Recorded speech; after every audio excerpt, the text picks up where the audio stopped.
Hey, this is KHuck, and I'm here with Artistic Addiction and Triller High Life.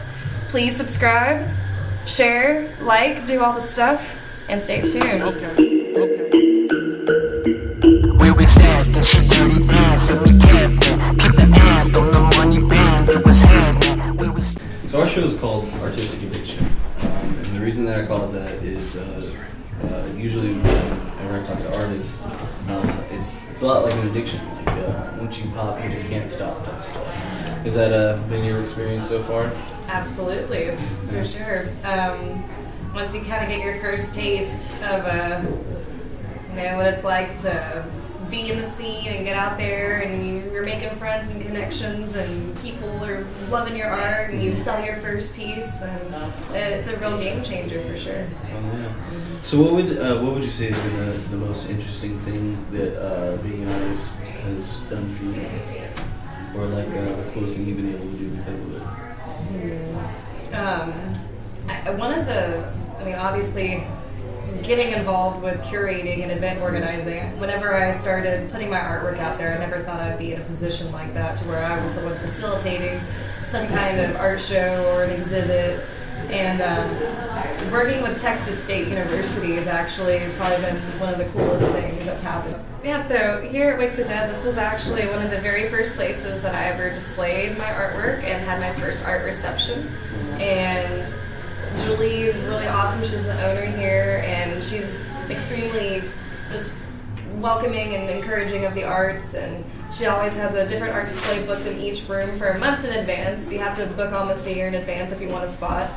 And she's been, this has definitely been a good cultural hub for San Marcos. And when I'm not displaying here, I display at least once a year with her. But I have a little spot on the shelf where I have some of my little glass pieces and my prints as well. So that's a nice little bonus too. And she doesn't even charge commission.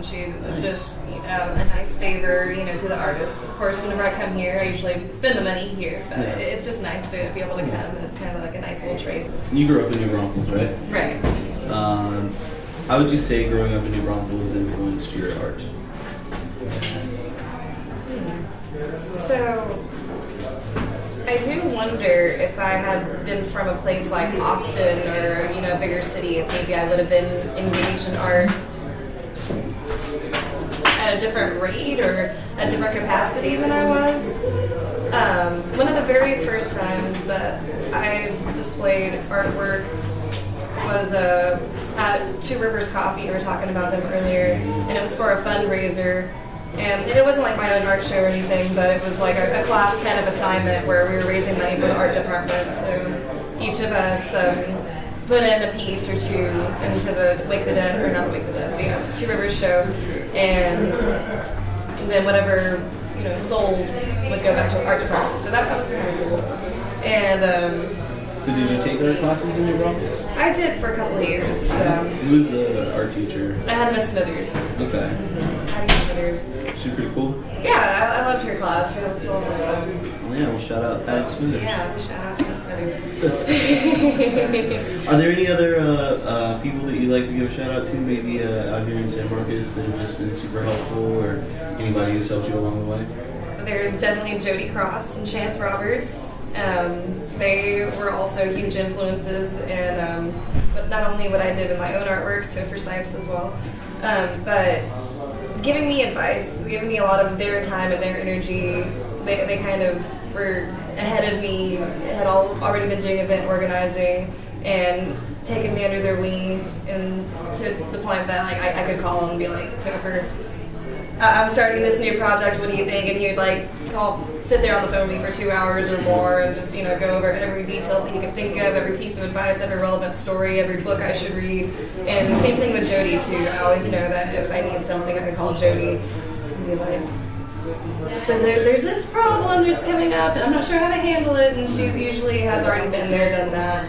and is super supportive, so it's been great having them. And then Chance, he's kind of like the grandfather of all of our events, is Create Culture in Austin, which is where, Jody and Daniel took on Martian Culture at Zelix, and then where I took Art House to New Braunfels, kind of like all streamlined from that event. So I always got to show my love to Chance Roberts as well. So tell us a little bit about Art House. So Art House has been going on for a little over 2 years now, and I started that kind of out of a need for New Braunfels, just trying to help them out with their art scene, because I left New Braunfels, honestly, or San Marcos, because there was just so much more happening here, and I was just finding myself coming here all the time for the different art events. And back whenever the Coffee Pot Bistro was still around, is that Coffee Pot?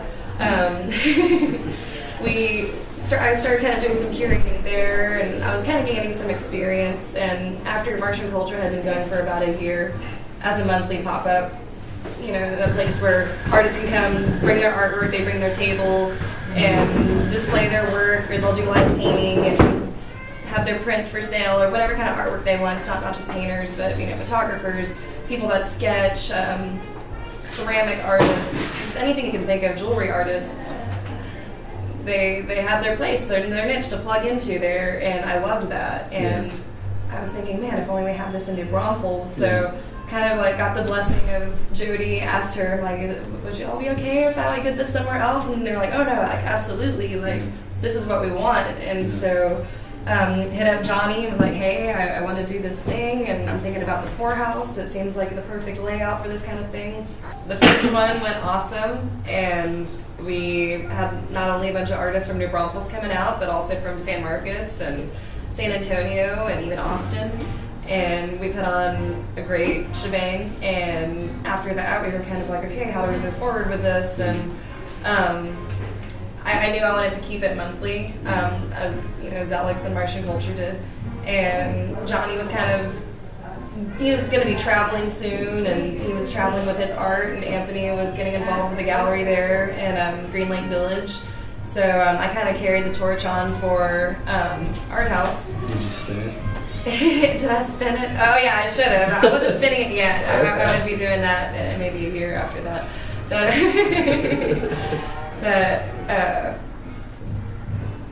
So it's there in the beginning. Everyone was kind of a learning experience and figuring out what we could do better next time, and what areas need enhancement or help. And it's kind of got to the point that it really takes care of itself, and everyone knows the routine. And even if you're a new artist showing up for the first time, the other artists kind of look out for them, you look like you're looking for where to set up. And it's been great. It's been so, I don't have enough words. It's really cool to be able to have something like that's been going so well for so long, kind of against the odds. A lot of us were like, that was one of the questions, whenever we were talking about, okay, how often should this be?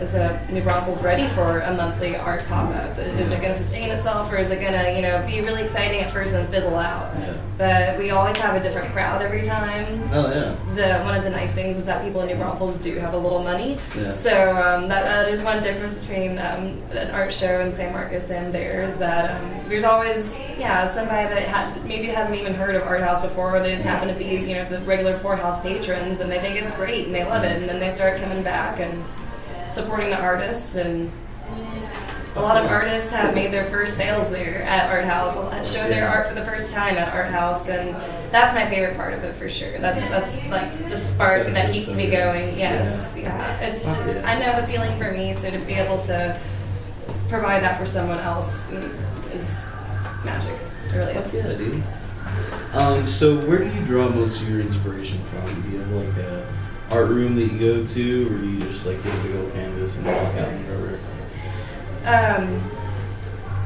It's so different every time. There's sometimes I just know that I need to paint, and I make myself sit down, and I maybe don't even have an idea yet, but I just start putting paint on the canvas and then see what's going to happen. There's other times that I already have a clear image in my head, and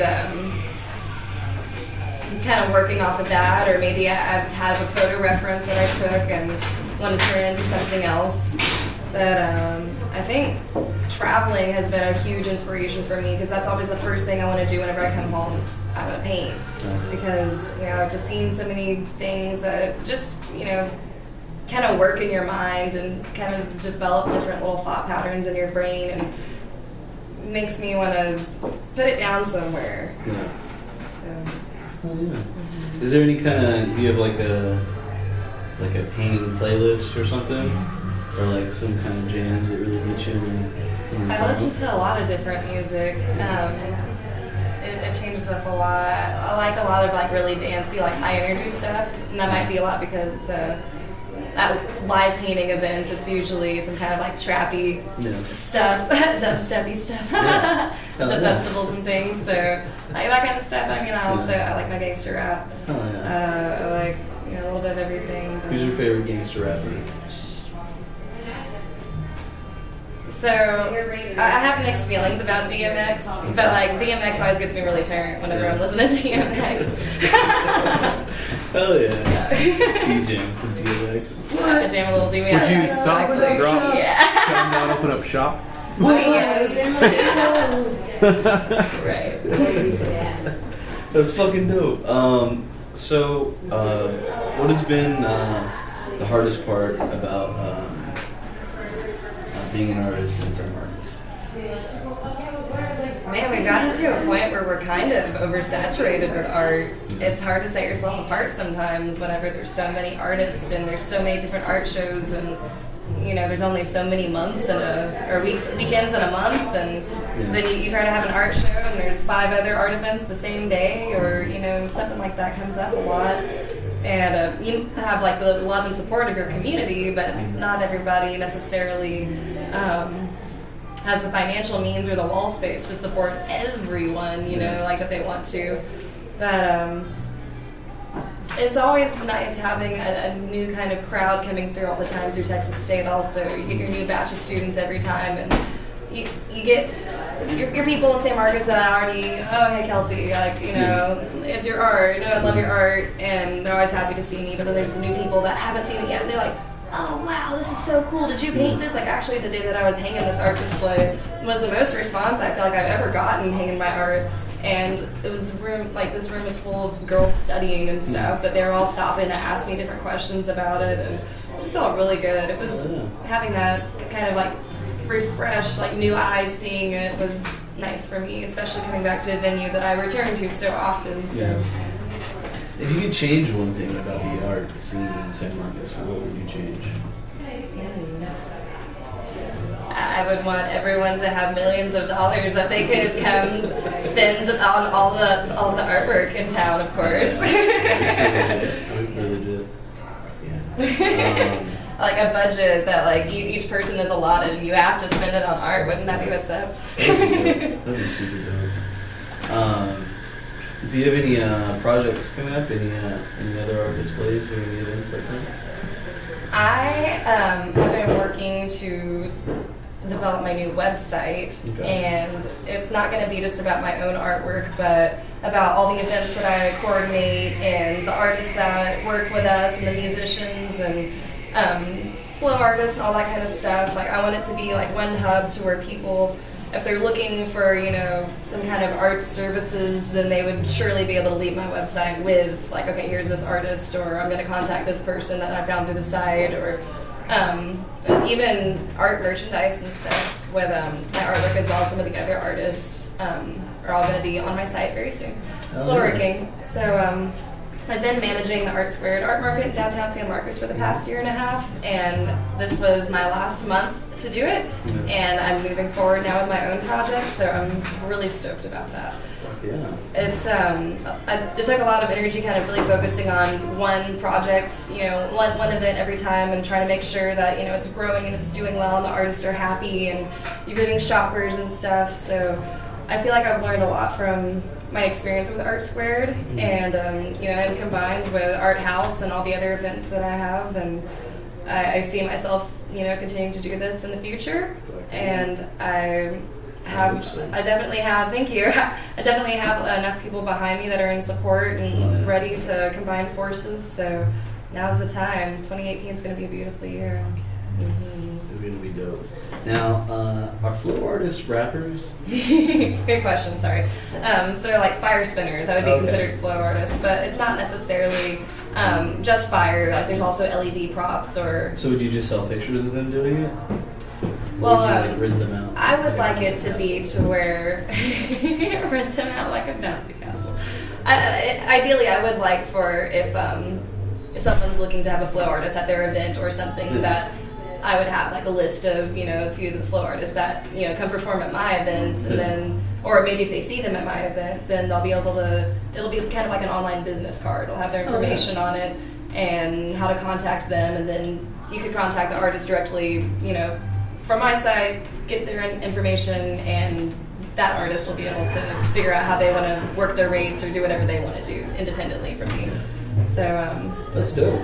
it's just a nice little trade I feel like I can give at this time while I'm kind of building things up. They've helped me get where I am, and they help make my events what they are, so I would like to be able to give them a place of recognition where they can be found, and then they can take that with them to go pursue another project or something like that. So, speaking of people that are just getting started in art, and you were able to help them get their first setup show and stuff. If there is someone who is contemplating getting into art, or maybe someone who's just started and hasn't really found their flavor, their style yet, do you have any advice for them? I think the biggest, and this might not be quite your question, I know a lot of artists experience a lot of resistance, and there's a really awesome book that actually I mentioned Topher earlier. He told me about this book. It's called The War of Art, and it talks about all the resistance That's that clever. we meet in our minds as an artist. And it could be something as simple as like, oh, I'm not ready yet, or I'm not good enough yet, or I don't have time, or I have so many other things to do, and you just put it on the back burner, and basically forces you to face that. Yeah. Forces you to force that. It's Star Wars world that did it to you. Yeah, that's that Star Wars flow. Yeah. But, so then, And who's the book by? I don't remember who the book is by, but Okay. if you Google, it'll definitely come up. The War of Art. The War of Art, guys. Check it out. Recommend it to anybody. Oh, yeah. And it doesn't even have to be just about art. It could be like any creative pursuit, or if you want to be a chef, or whatever your dream is, basically, like what's putting you.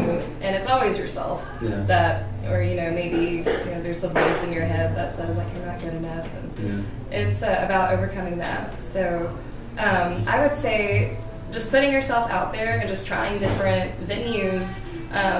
And usually, I feel like if these opportunities present themselves to you, that's a good time to say yes. Because if it's already coming to you, then then it's there for a reason. It's like provided because you're on the right path. Think about the law of attraction. It seems like if you're setting your mind to it and that's what you want, then the right connections will find their way. Stephen Pressfield. Oh, that's the author. Okay, awesome. So, yeah. Stephen. The book is The War of Art by Stephen Pressfield.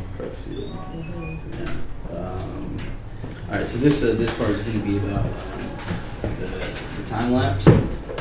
So, do you have a painting in mind on canvas? Maybe I'll do my Medusa next. I've been planning on painting a Medusa. Okay. So, We've what I got want you 2 to minutes do. left on this. 2 minutes? Or maybe my Loch Ness, actually. I think I'd rather do the Loch Ness one first. The Loch Ness. So, Yeah.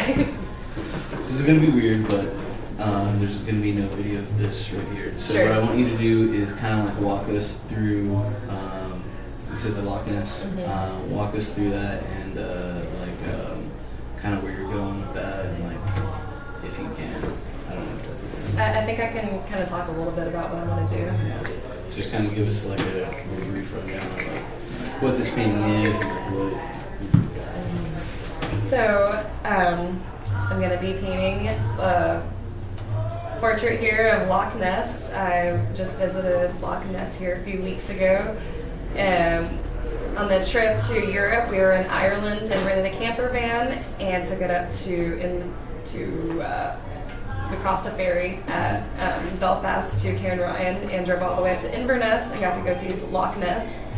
And I really want to capture kind of the beauty of what's really there, and kind of just juxtapose that with the myth, of course, that is Nessie, the Loch Ness Monster, and create my rendition of what I think maybe what I would want the Loch Ness Monster to look like if there was one. Okay. And I'm going to be basing my painting off of some photos that I took while I was there, and there was a really gorgeous sunset, so I want to work with those colors and the scenery as well. Like there's some mountains in the background that I think could provide a really nice comparison of the size of the creature itself and a mountain. So looking forward to completing that for sure. Is Loch Ness real? I mean, the loch, yes. Loch is a name for, I mean, that's the Gaelic word for lake. So that's something I learned on this trip. The Loch Ness Monster now. We talked with a few locals about what their opinion about that was. And one lady suggested that it might be a wives' tale that the mothers would tell their children so that they wouldn't go swimming in the lake, which I think is a really cool theory. I hadn't heard that one before. Do you think art school is important in this day and age? So there's a few different angles we could look at that from. I have very little formal instruction.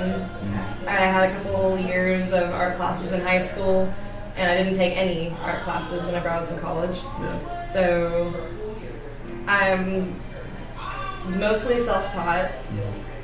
I feel like art is it's something that comes from inside of you first. Like you have a desire to do it first, and then you start creating a product. It's not something that necessarily, like math, you don't understand the concept of math until someone teaches it to you. Yeah. Or, complex algebra and stuff like that. It's not something that's innate like that. So I do think that it's helpful for learning certain techniques and color theory, and maybe learn about art history and different influences, and like how the different art forms and art eras are kind of categorized. But aside from that, I've never felt like I was missing out at all from not having been formally educated in art or having any kind of studio instructors. I'm not saying that I'm too good for it or that I don't need it by any means, but I've just never felt that I was lacking, or that, if I had only, while I was in school, taken more art classes. Like, no. It's something that once you're doing it, you're already doing it. And I always improve from each painting. You always learn another lesson, or you get better at shading, or especially being around other artists in the art community. I've made a lot of friends that have helped kind of inspire me, or I see the way they use their tools, or their how they shade things, or it just helps kind of give you different ideas, or maybe inspires you to try something different than you wouldn't have before, but without still being taught, okay, this is how you make this line, and this is how you blend these colors. It's just think if Hitler had felt the same way, he wouldn't have been so upset about not getting into art school. You know what I mean? Did he try to get into art school? Yeah. That's what caused World War II. Yeah. He couldn't get into art school. He wanted to be an artist. You didn't learn that in art history? No, I didn't take art history, remember? This is real. This is oh my legitimately god. real. I'm like, are you able to pull them out? And he did pencil art, and it was not very great. Yeah. But he thought that he was being held down by The Jews. Oh my god. Yeah, a little bit of art history for you. That's awful. And because of that, the U.S. dropped 2 bombs on the sovereign nation of Japan. Yeah. Irrelevantly. Yeah, so, mull that over next time, there's somebody who's not doing so well. Oh my god, yeah. Encourage those artists, please. Yeah. Oh god. Okay, so a little bit about different artists from the past. If you could set up an art session. It's where like you get in the mix and art it up with some of the greatest artists from history. You had to pick 3 of them, alive or dead. Who would you paint with? Frida Kahlo and Salvador Dali are 2 like very easy right off the top. I bet Andy Warhol would have been fun too, but I'm also Leonardo da Vinci. Even though like I don't paint at all like him, he was just such a genius. I would love to just be able to talk to him. Maybe I wouldn't paint with him, but I would like pick his brain. Be like, okay, so what makes you tick? Yeah. Like, well, why are you like this? Yeah. So why are you this way?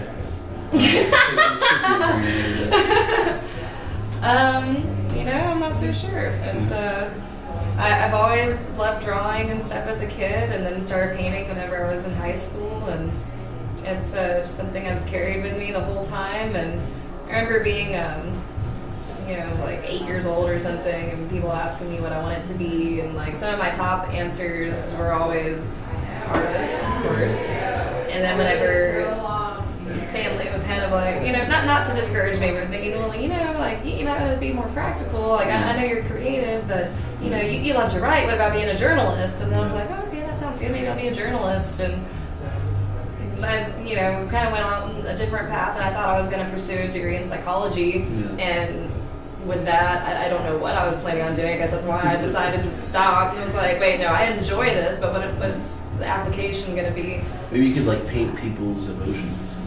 I could. Definitely. Paint my own emotions a lot too. Yeah, so I just kept finding myself coming back to art, and then that's exactly whenever I decided, like, you know what, I'm going to step back, and I'm not going to go back to school next year. I'm going to take a year off. Yeah. I never went back. Yeah. But I was like, I'm going to pursue my art. I'm going to, try out a few things and see how it works out. And I dedicated my time to like only painting, only looking for places to display my artwork, only sticking to my art website and creating my social media presence and making friends. And, just from there, it was almost like, it's the way everything's connected, and it would just happen kind of easily in a weird way. Fuck yeah, dude. Congrats. So we actually have a question from the fan of Kelsey's. Carly Elsie wants to know what are the next projects you're working on? So I'm in the process of working on this piece. I can actually share it with y'all. Yeah. It's the Tower of Babel. Alrighty. So I've still got some work to do on kind of the base over here. But it's actually, I'm really close to finishing it. If y'all are familiar with the Tower of Babel from the Bible, it was a structure that the people built, and it was supposed to be something that would reach the heavens, and it was kind of like a monument of human achievement, and kind of like God got mad in the story and tore it down because he was like, y'all can't do that, y'all egotistical, like little fools. And it sent the people spreading all across the world with different languages, and that's where the term babbling comes from, is from the Tower of Babel. So I wanted to kind of imagine what a Tower of Babel might look like, what kind of fantastic architecture reaching the heavens might look like. And I'm also fascinated with the idea of languages and the fact that we're all humans, we all come from one origin, but from all these different locations on this planet, we've developed our own ways to make noises that make sense to other people, and we all teach each other those noises and we repeat those noises, and that's a word and a syllable and a sentence, and it's expressing ideas. So I'm especially kind of in the thinking about miscommunication, I guess, is what creating this painting means to me, is kind of looking at something to absolve miscommunication or repair miscommunication. Yeah. Dope. Not that this will do either one of those things, but it's kind of like a monument of like perfection in a way, of like before there was a lack of, yeah. Battling. Right, exactly. Like I'm doing right now. What an epitaph of symbolism. Right. Everybody else? So, where can we find you online? So I have my own personal art page on Facebook. It's the artwork of Kelsey Huckaby. And then I also have, I just made it today actually, or last night, the KHuck Productions Facebook page. And that one I like. Yeah, give that one a like. And I have a website as well, where with more of KHuck Productions stuff. It's still under the works, but that's at KHuckProductions.com. And then, where else am I going to be? I'm on Instagram, at Kelsey Huckaby Art. And I guess that's about it.